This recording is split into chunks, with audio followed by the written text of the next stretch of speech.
ខ្ញុំនៅវ័យកុមារម្ដាយខ្ញុំគាត់ឲ្យលុយ100រៀលទៅទិញនំពុម្ពហូបឆ្ងាញ់អើយសែនឆ្ងាញ់នំពុម្ពដែលខ្ញុំកំពុងតែធ្វើហ្នឹងរសជាតិគឺចាញ់នៅស្រុកខ្មែរដាច់ហើយ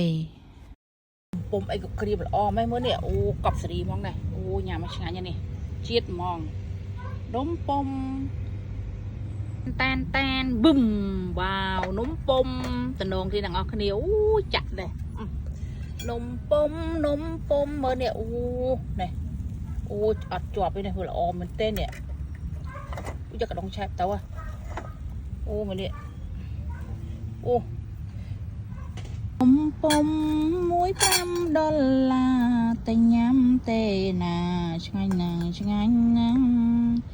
នំពុម្ពអើយនំពុម្ពនេះម្សៅនំពុម្ពមើលនេះអូ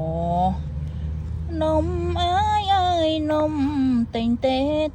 $15